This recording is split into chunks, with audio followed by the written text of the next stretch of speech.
So I'm from the Australian Strategic Policy Institute. We're an independent policy think tank working in the national security environment. We've been around for about 17 years in Australia.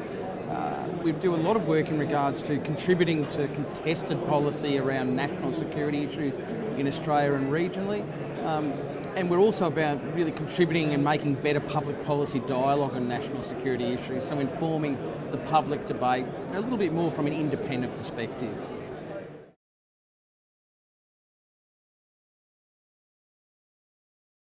Look, there's a number of them. There can be no doubt that transnational serious organised crime and the spread of drugs like methamphetamine sort of sit fairly highly on our radar. In terms of a geopolitical context, there can be no doubt that Chinese expansionism and their assertive behaviour in the Asia Pacific is of some concern, and similarly Russia's ongoing activities both in Ukraine and across Europe are of concern as well.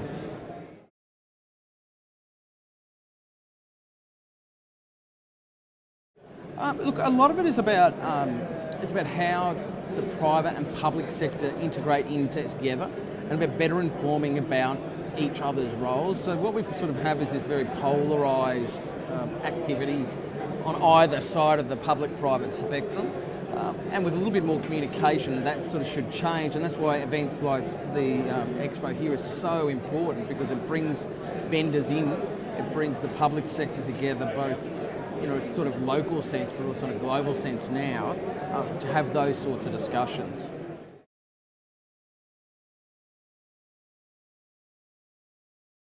Look, I think everyone's talking about artificial intelligence in terms of targeting transactions, people, etc. Is high on my list. I mean, the bottom line is old analysts like myself really struggle with the issue of, the days of being able to put everything in your mind and being able to deal with it are gone. So you really need to, with that amount of data, have something else there to help you. So AI sort of sits fairly high for me.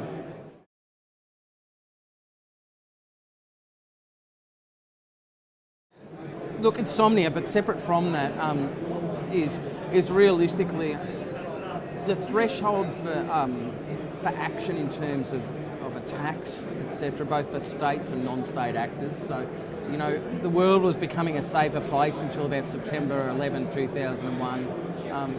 And whilst we're not returning back to sort of a possible nuclear war of like the 80s, what we are seeing is a real dropping of the thresholds for use of offensive action. So this is the sort of stuff like, a chemical attack and a radiological attack here in London.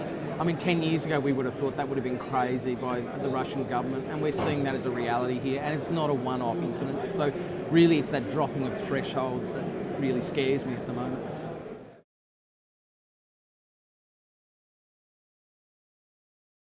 Look, I think it's important because what it does is, from my perspective, it brings together the various players. So a lot of the time, someone in the private sector might be developing what they think is a great niche product for the market, without really understanding, how it fits with the rest of activities that government and non-government are doing.